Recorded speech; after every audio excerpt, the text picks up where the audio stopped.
Breaking news. A city councilman formally demands more transparency from Safe Streets. New tonight, how he's taking action to get answers on how employees are hired. So this is really the most basic fundamental question. The city council formally calls on Annapolis to pass 2 bills, neither of them relating to crime. We press them on why they're not prioritizing a bill aimed at tackling juvenile crime. From stolen cars to break-ins, quality of life crimes continue to plague Baltimoreans. Do you think that it's your responsibility, though, as the mayor of... Our team asked the mayor what he's doing to combat the issue and keep you safe. Then Cecil County parents are questioning transparency in their own government. I've never seen anything like it. The action they're taking after being kicked out of a council meeting over school funding. We want to hold them accountable. Live from WBFF in Baltimore, this is Fox 45 News at 10. City council members demanding answers about how Safe Streets workers are hired. Those questions have been central to Fox 45's years-long investigation into the Safe Streets program. This is funded by taxpayer dollars, and so therefore, if there's questions about the program, they should be answering it, even if that money is going through a third party. There's been some troubling events that have been brought up. Good evening, I'm Kai Jackson. And I'm Mary Bubala. Fox 45's Mackenzie Frost has been investigating Safe Streets for years now. She's outlining why some council members are making these calls now. After years of our own investigations, some members of the city council now want to know more information about how people are hired to work for Safe Streets. And this new push for transparency comes as we're covering new information showing how short-staffed some of these locations have become. Of tonight's agenda. During Monday night's city council meeting, Chairman Schleifer. Councilman Isaac Yitzi Schleifer calling for an oversight hearing to get answers from the Mayor's Office of Neighborhood Safety and Engagement, or MONSE. The committee will conduct a legislative oversight hearing on the hiring practices of the Safe Streets program. MONSE works with the nonprofits LifeBridge Health and Catholic Charities, as well as the Baltimore Police Department to hire Safe Streets workers. But how those potential employees are screened remains elusive. We've been asking questions for quite some time. There hasn't been a lot of answers. The new demand for transparency comes as Fox 45 News learning more details about the current staffing situation at Safe Street sites across Baltimore. According to MONSE, there are 29 total vacancies across the 10 Safe Street sites. 6 of those open positions here at the Bel Air Edison Safe Street site, which remains inactive due to inadequate staffing following the FBI executing a search warrant in October in connection to a federal investigation. Bel Air Edison run by LifeBridge Health, and across the other 5 LifeBridge Health run sites, 13 positions remain empty. In total, LifeBridge run locations account for 65% of the city's vacant Safe Streets positions. That I think what's just important is really getting down to nitty-gritty and some answers and details that the council has not been able to receive in the past, and that's the point of us calling this hearing. City Council President Nick Mosby says he wants MONSE to clearly answer questions from council members. I expect that at the hearing for MONSE to come in and literally lay out or have their partners lay out, again, the hiring process, the vetting process, how are they ensuring that, 1, the workers are getting what they need, and 2, that the workers are doing and performing the work that's required. What took so long to have this hearing called in the first place? I don't think it took a long time. I mean, this is specific to some recent events. Those recent events include Fox 45's relentless coverage of criminal activity playing out inside some Safe Streets locations, including in January when we uncovered new details from a federal plea agreement where Tyrell Jeffries, tied to the notorious and dangerous Black Guerrilla family gang, detailed a years-long string of drug dealing, attempted murders, and using this Safe Street site location as a de facto BGF clubhouse. According to the court documents, Jeffries admits that he participated in BGF meetings at that location. 2 BGF members in the meetings were employed by Safe Streets as violence interrupters who were tasked with encouraging positive change. And if they are going against the distrust of our community members, then that's completely unacceptable. The Jeffries case isn't the first time Safe Streets has been connected to the BGF. Back on Bel Air Road, the door remains locked at the Safe Streets site, and while the FBI remains tight-lipped about the ongoing investigation, sources close to the probe tell Fox 45 News it could involve possible BGF affiliation. Meanwhile, the council looking to get answers from a city agency running a program that continues to spend millions of dollars workers, using nonprofits to employ people with criminal pasts, and refusing to provide the names of those workers. This is funded by taxpayer dollars, and so therefore, if there's questions about the program, they should be answering it, even if that money is going through a third party. Safe Streets remains a program with inconclusive effectiveness, transparency concerns, and now employee sustainability questions, all while remaining at the center of Mayor Brandon Scott's crime-fighting strategy. The oversight hearing is scheduled for next Thursday, March 7th at 5 o'clock. In Baltimore, Mackenzie Frost, Fox 45 News. And as Mackenzie mentioned, Fox 45 News has found Safe Streets workers with gang ties. And those aren't the only workers we found who have committed crimes while working for the program. Vernon Harper pleaded guilty to federal drug charges. Prosecutors said he had been dealing drugs in the same Safe Streets zone where he worked. His work with Safe Streets was revealed through details in the indictment here. The city did not disclose that information to us. Ronald Alexander was sentenced to more than 11 years in prison for distributing drugs in Baltimore. You can see he's wearing one of the T-shirts for Stop Safe Streets. Prosecutors say he used his position in the program to try to stop investigators from tracking him. Gardnell Carter pleaded guilty last May to charges stemming from a fatal crash in 2020. Fox 45 News obtained an email then Monzi director Shantae Jackson sent saying Carter would be released following the assistance and support of Mayor Scott and Monzi. The mayor's office later told us that email was referring to emotional support. Ronald Brady Jr. was accused of killing Damon Scroggins in September of 2019. That case went to trial in 2022, but ended in a hung jury. Brady was acquitted last year. The victim's family, pictured here, is very critical of the Safe Streets program. Oh, yes. Yes. My belief is that our city government is financing a criminal enterprise. I believe that within my heart. There are people with ill will involved. There are people who are operating under the disguise that they are trying to reform in some way. And I'm so sorry to the people who are involved with good intentions, because you're involved with a program that has no intention on doing what it says that it's trying to do. Now, last year, Fox 45 News filed a public records request for Safe Streets related contracts. The city didn't hand over those documents until we threatened legal action. Those contracts revealed the CBOs running the Safe Streets sites are required to conduct background checks on its employees, but the CBOs aren't required to give the results of the background checks to the city. Now, the city won't reveal the names of Safe Streets workers because they are not city employees, even though they are paid tax dollars. It is important to note police officer information is public knowledge. Now, we want to hear from you as well. Do you think the Safe Streets program needs to be more transparent? So far, 100% of those who voted say yes. You can head to foxbaltimore.com/vote to weigh in. At tonight's meeting, city council members also advocated for action surrounding a pair of bills in Annapolis related to housing reform and car registration. But any formal approval of state Democrats' juvenile crime reform plan was not on the agenda, despite months of juvenile crime concerns from victims in Baltimore.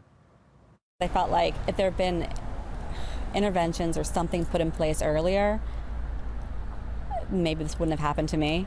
And maybe, you know, these juveniles would be in a better place. Right now, there's no deterrent, and there's nothing to prevent this from happening to anyone else at any time.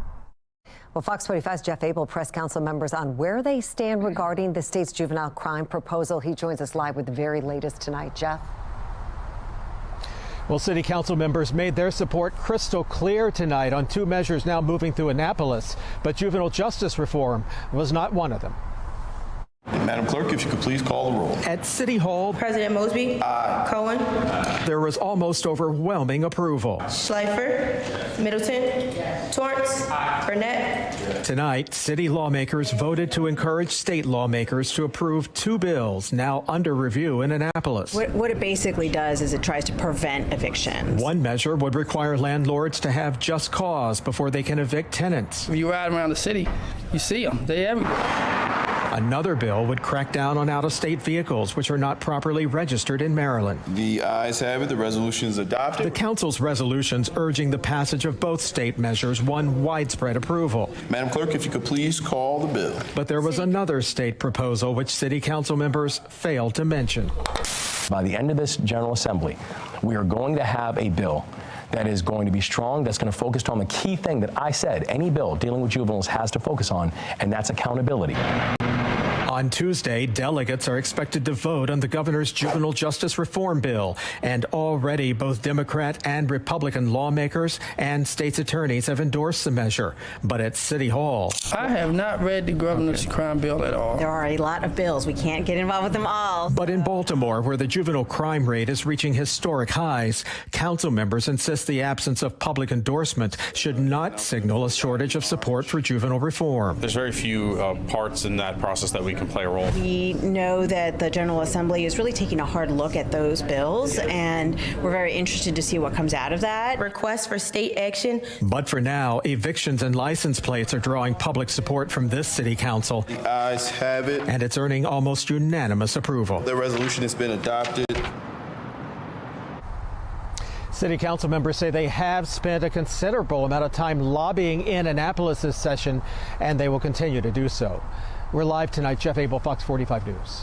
Jeff, thank you. Other elected leaders in Baltimore have been supportive of Democrats' juvenile crime plans. The city state's attorney, Ivan Bates, applauds the bill, which calls for more accountability within the Department of Juvenile Services and the filing of criminal charges for children as young as 10 years old.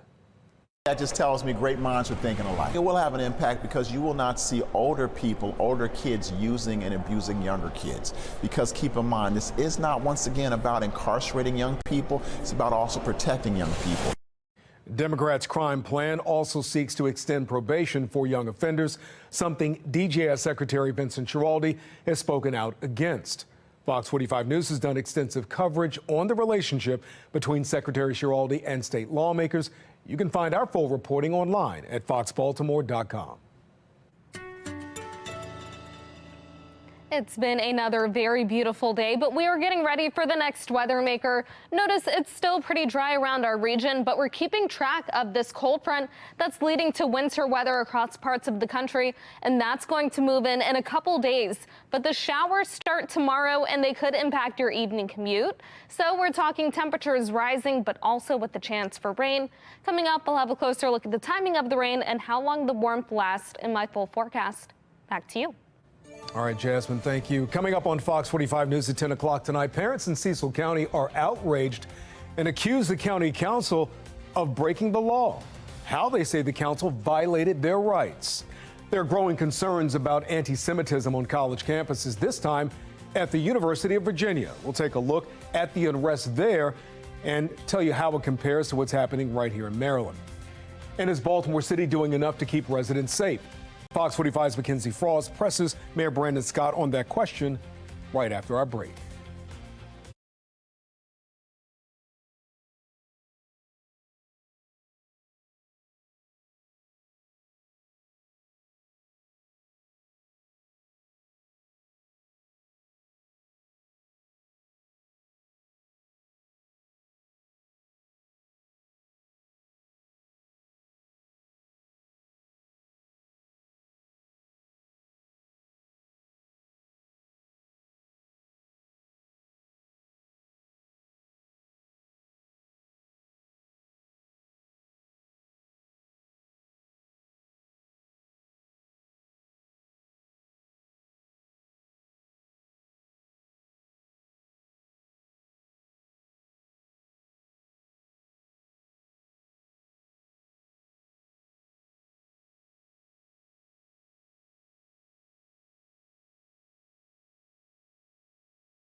It doesn't make anybody feel good, right?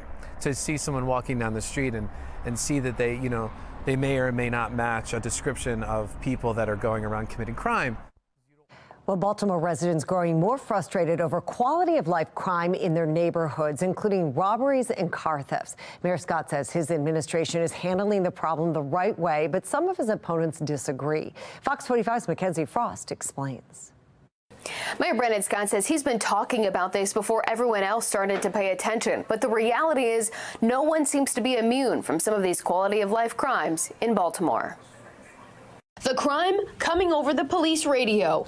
Stealing a bike from his garage. Former Baltimore City leader and now mayoral candidate Sheila Dixon, one of the latest victims in the city's crime trend. My son called me on the phone and said somebody broke through the door of the garage. He saw them leaving with the bike. And she's not alone. Property and quality of life crimes impacting Baltimoreans across the city. People don't feel safe, and it's very frustrating. Fox 45 News digging into the latest data from Baltimore police. And the numbers speak for themselves.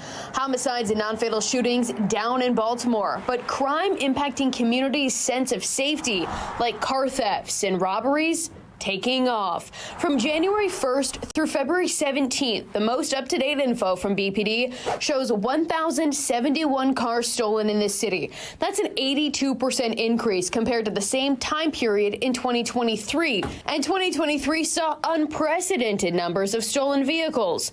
Robberies up 14% this year compared to last.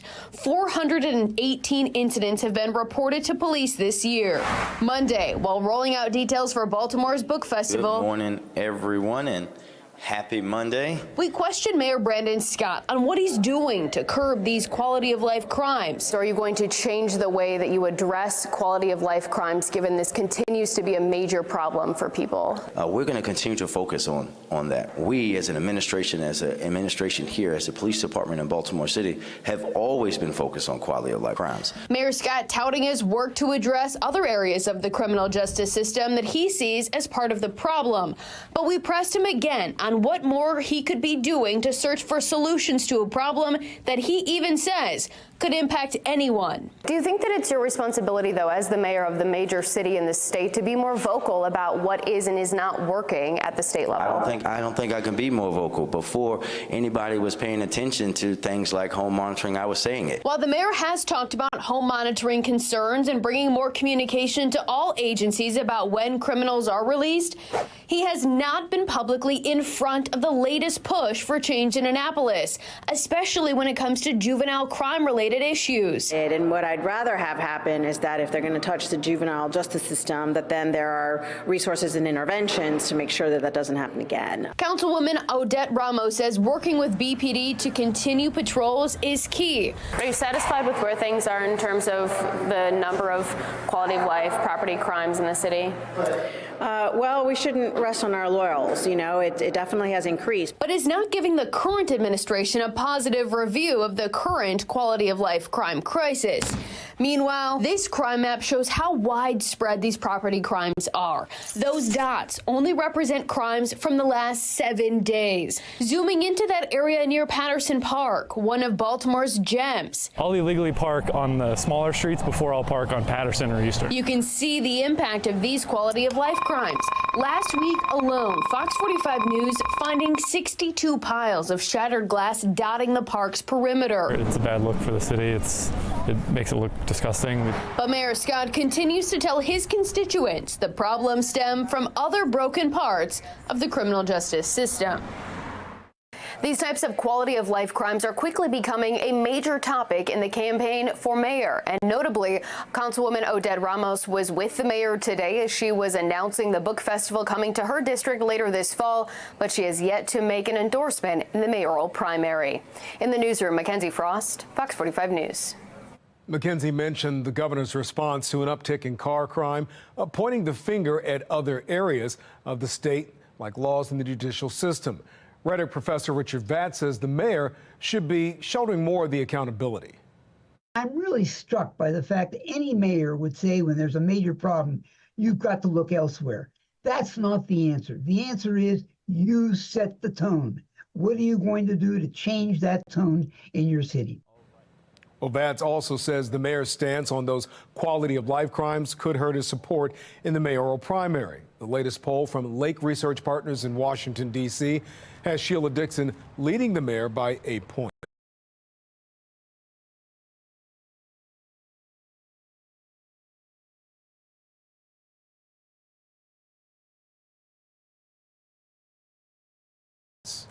Every day I come out to my car and I'm looking, worried that my window's going to be busted out. Well, residents near Patterson Park feeling unsafe amid a rise in car thefts and robberies. One man's account of seeing porch pirates in front of his home and his surprise at how police responded. We are getting ready for the next weather maker, and unfortunately, that means rain across the state. That starts tomorrow afternoon with scattered showers, and then we'll have more rain on Wednesday. It's followed by a dry day on Thursday, but temperatures much cooler. Coming up, we'll have a closer look at the timing of the rain in my Weather Authority forecast. You can watch Fox 45 News for free anytime on Amazon Fire TV or Samsung TV Plus.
Let's take a look right now at the Fox box. On the top left, former President Donald Trump may be facing another gag order in his criminal hush money case. District Attorney Alvin Bragg in Manhattan says Trump's comments about witnesses and others involved in the case have already resulted in hundreds of death threats sent to his office. Top right, Republican National Committee Chair Ronna McDaniel will resign on March 8th, 3 days after Super Tuesday. McDaniel did not give a reason for her departure, but says she remains committed to a successful election season for the GOP. On the bottom left, presidential candidate Nikki Haley is in Michigan, vowing to stay in the GOP race despite losing to former President Trump in her home state of South Carolina. Haley says she'll continue to fight at least through Super Tuesday. And bottom right, a group of Jewish students at the University of Virginia is meeting with school leadership, asking them to do more to address anti-Semitism on campus. Now, this comes as a pro-Palestinian student group is calling on UVA to divest from all companies with ties to Israel. It's all coming in the aftermath of the Hamas attacks on October 7th. About 70 faculty members signed a letter that, among other things, said that what happened on October 7th needs to be viewed in context. And I don't know how anybody can try to contextualize what happened on October 7th other than just looking at what it was. It was a barbaric, horrible attack with no justification. So you've got all of these things happening and the administration just not doing anything. A spokesperson says UVA strongly condemns both anti-Semitism and Islamophobia, and the school has created a task force on religious diversity. Now, the UVA investigation was a central topic during tonight's Your Voice, Your Future town hall hosted by Armstrong Williams. An expert from the school's Legacy Council says the issues have extended to physical harassment against Jewish students. We know for a fact, because we've spoken to some of these students, it's not just verbal harassment. One student in particular, I'll leave unnamed, just didn't say anything, walked by one of their tables, Armstrong, and was spit upon, which is a felony. And that's what they relayed to President Ryan. They're hoping that he does something concrete and doesn't just spew out platitudes. But so far, nothing's been done. Multiple schools in Maryland have also been part of anti-Semitism investigations in recent months.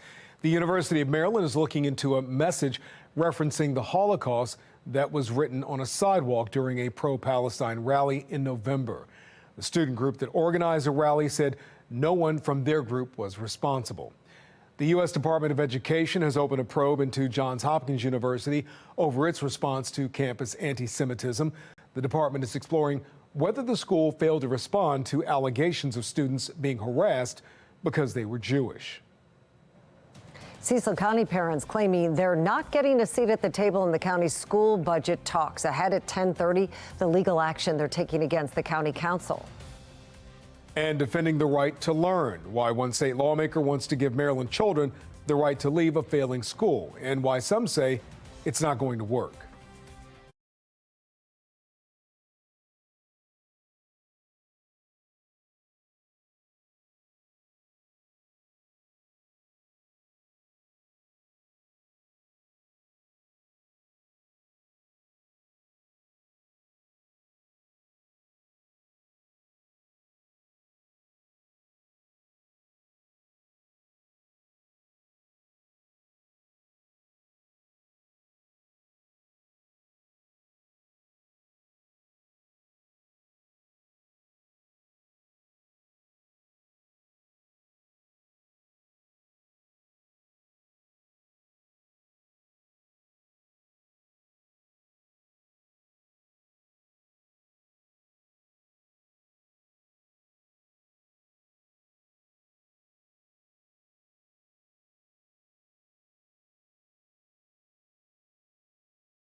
We are following three big stories at 10:30. Cecil County students and parents are fighting for more school funding. Why they say they aren't getting a fair chance to voice their concerns as school leaders at the county council blame each other.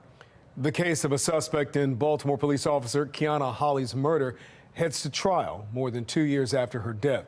What we learned in court today. And Baltimore residents near Patterson Park are reporting a surge in stolen packages, but they say police are pursuing the suspects. One man tells Fox 45 News he saw two men sorting through packages on his front porch. But when an officer arrived, apparently the man says police refused to question the suspects, even though they were just down the street. Fox 45's Rebecca Pryor has his message to city leaders.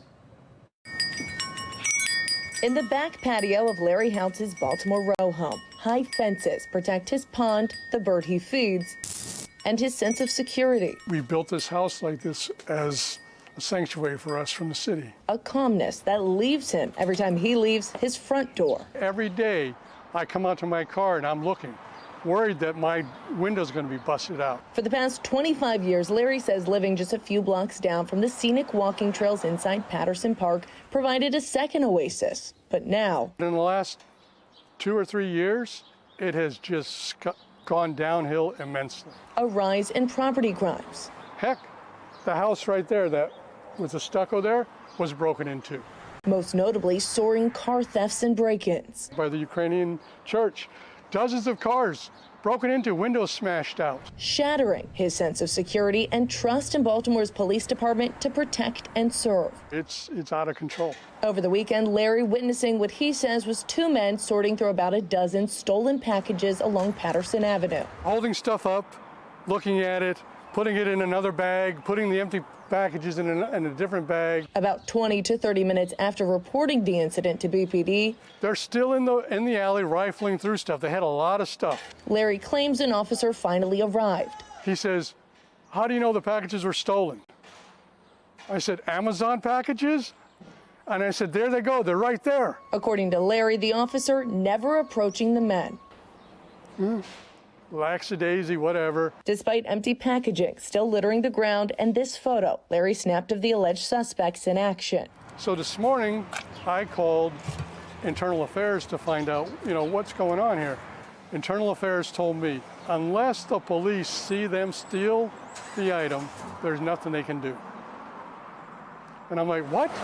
Other area residents raising similar concerns over the car crimes. I've had friends that have had their cars broken into, and I've heard from people that cops are barely pursuing it.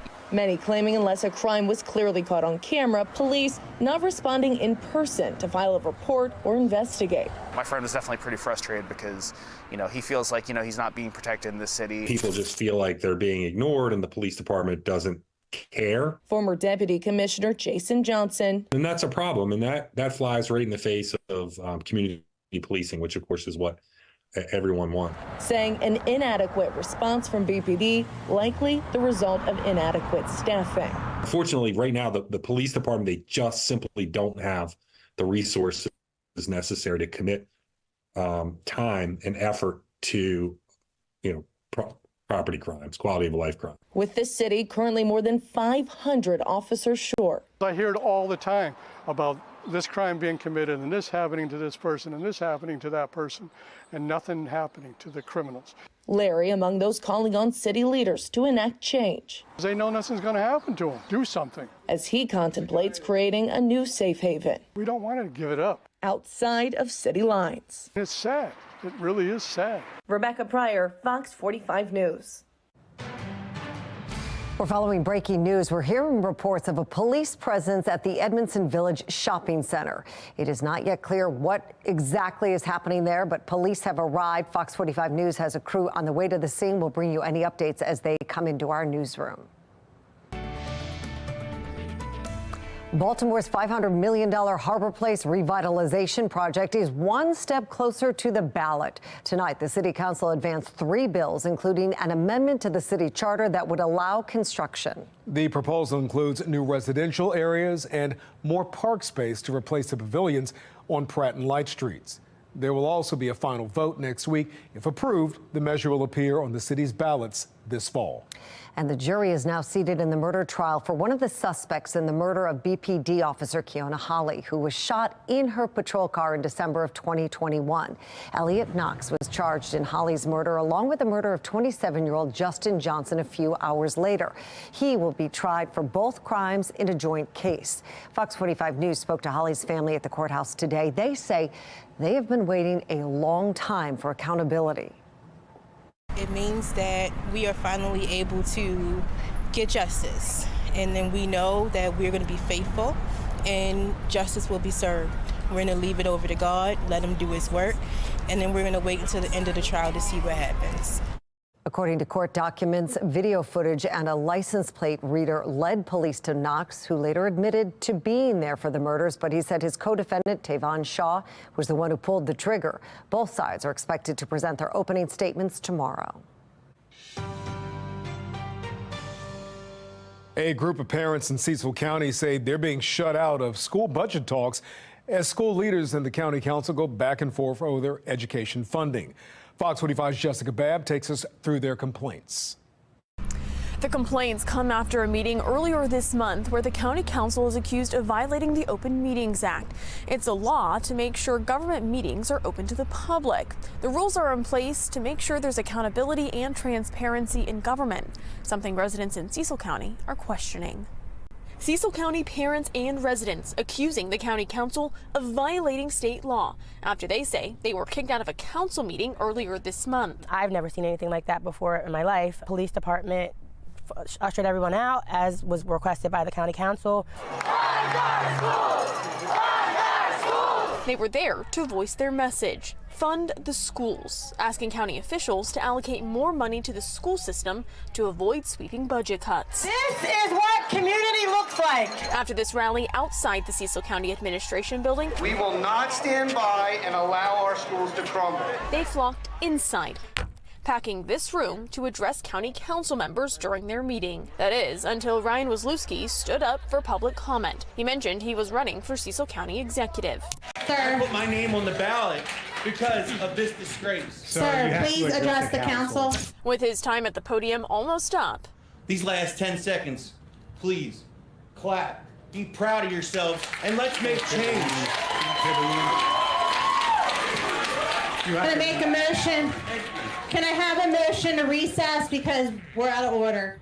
County council members voted to go into recess, the online feed going black. When the break was over, Christine Givens, who was at the meeting, all right, can we have our next speaker, please? Says they were told only the people who were still waiting to speak for public comment could come back in. If it's a public meeting, anyone should be able to have access to go back into the meeting. You can remove the individual that's being disruptive based on the rules that you set forth in the beginning, but you should not be able and allowed to remove everyone. The group arguing members of the public should have been allowed to attend the entire public meeting. We want to hold them accountable and make sure that they understand that you cannot do that. People do have their right to have a voice, be heard, and be a part of that democratic process. But in a statement, Council Manager David Culver says Cecil County Council is confident that all council and open meeting regulations were followed. You're not being transparent at all, so we want to set the precedent that we're no longer going to allow for things to go unchecked.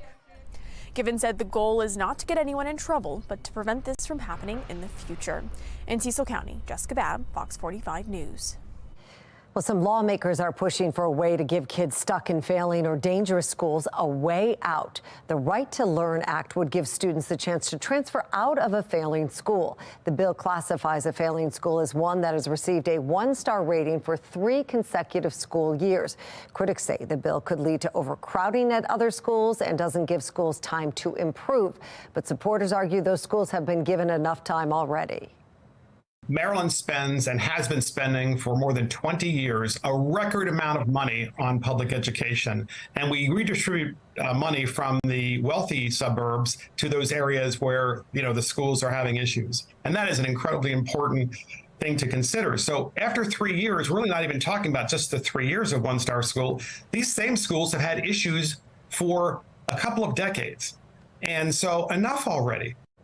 Well, the push comes as city schools continues to miss performance standards. State test results last year found 13 Baltimore City high schools had 0 students test proficient in math. Tomorrow, lawmakers will hold a hearing on the Pava Marie LePere Act, named after the Baltimore tech CEO killed in her apartment building last fall. LePere's suspected killer, Jason Billingsley, is a convicted sex offender who is out of prison.